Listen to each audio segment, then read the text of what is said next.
going to hear from Cynthia Ball. She is a writer and waitress in New York City.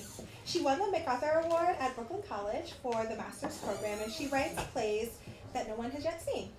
Tonight, she will be telling her story of how she got to be a lead guitarist, vocalist, writer, and manager for 2 Minute Girls, with all its missteps and errors along the way. Woo!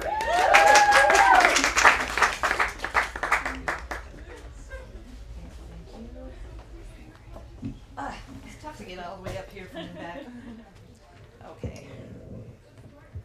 So, I'm actually not going to do this. So, some people think little girls should be seen and not heard.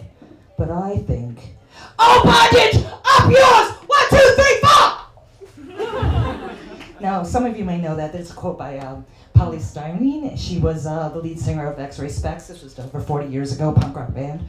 It's still true today, unfortunately. Now, I don't know if you know this, but recently Bono, lead singer of one of the most biggest bands in the entire States, world, said that music was becoming, get ready, too girly. Oh, God. He did. He said it a few weeks ago. You can look it up. It's there. Then he said the only place for male rage these days was hip-hop. So there's over 700 million things wrong with this, and the first 700 million is his net worth. Because I'm sorry, I don't recall you two ever being a Rage Against the Man machine.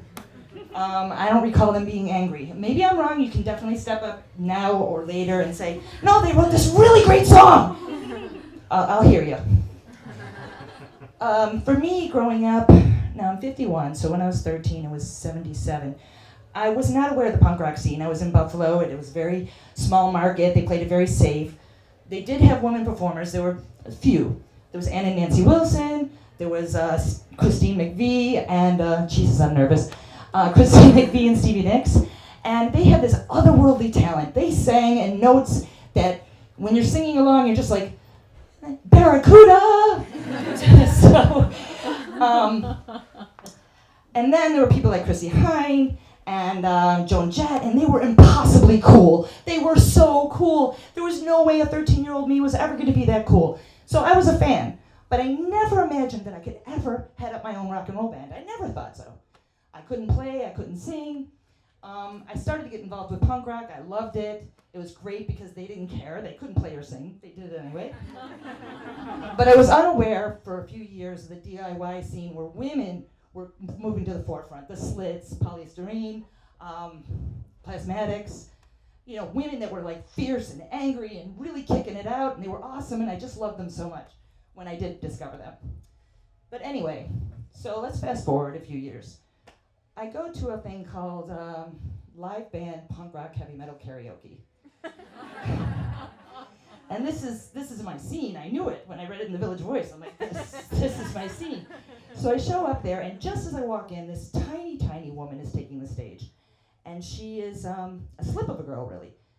And she is very nervous and shaking, like I am. And the host asks her, what are you going to do? And she's like, Ace of Spades. Great, I'm sorry, what are you going to do? Ace of Spades. It's like, all right, everyone, this young lady's going to do Ace of Spades by Motorhead. And I don't know, some of you laugh because you know the song. It is a hard driving song. It is just like, it starts out, the bass is like, dun dun dun dun dun dun dun dun dun dun dun dun dun dun dun dun, and then the drums kick in, and the guitar's like, meow, and then 6 bars kick in, and Lenny Kilmister is like, he is a formidable motherfucker. He died a couple of years ago, unfortunately, but he was like biker mustache and super tall, and he had a wart that looked like he could take you out any time of the day. So the band starts the song. 6 bars in, this woman starts singing in a voice that clearly came from hell. She is prowling that stage. She is owning that crowd. If you love to gamble, baby, I'm your man. Win some, lose some, it's all the same to me. And the crowd is going ballistic. And the band kicks it into overdrive, and everybody's throwing up the bell signs, and everybody's singing it along, and Ace of Spades, Ace of Spades. And I'm like this.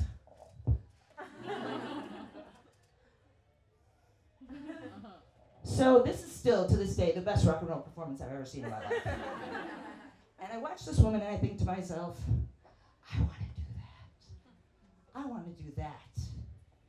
So I start going to karaoke. I'm sold on it now. This woman completely sold the whole program to me. And I start going, and I make a lot of friends because I'm a waitress, and basically, I only get paid if people like me.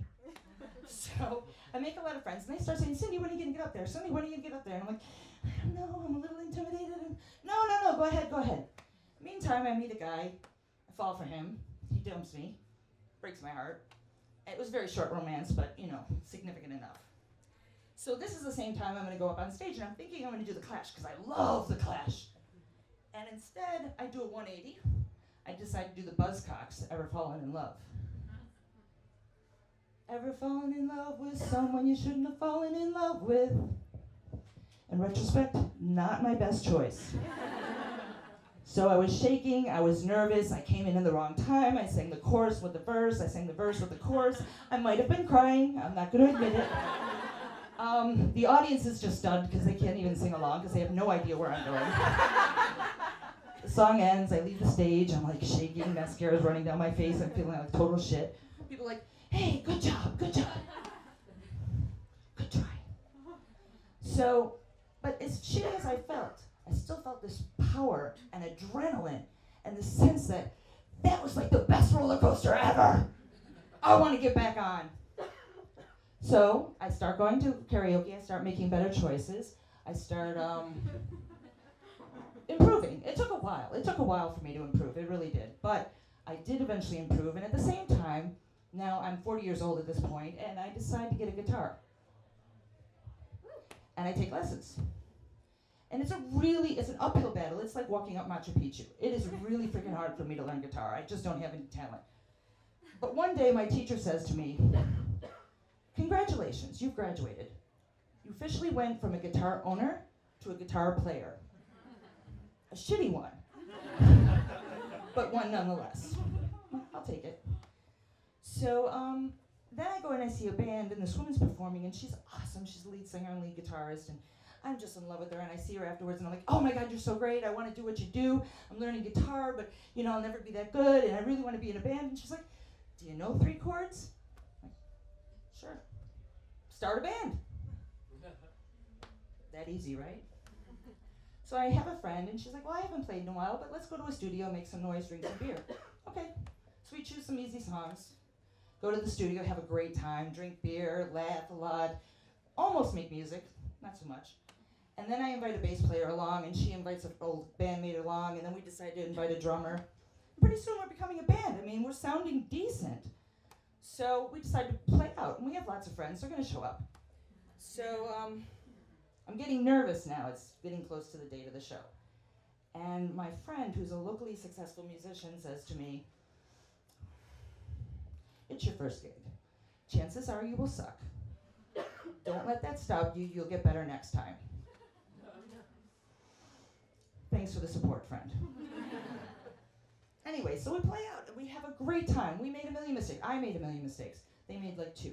But we play out, we have a really great time. The audience likes us. People that aren't our friends are coming up to us and saying, wow, that was really great. You guys were really great. I really enjoyed that. Do you know how stoked that is? That makes you feel really, really good. So basically, I went from a fan to a front woman. It took me a long time. There were a lot of mitigating factors as well. But my advice to you is to go out there, be a fan of all the things, consume them, learn from them. Don't just be a fan. Go out there and be your own version of whatever rock star you want to be, because you can do that. If I can do it, you can do it.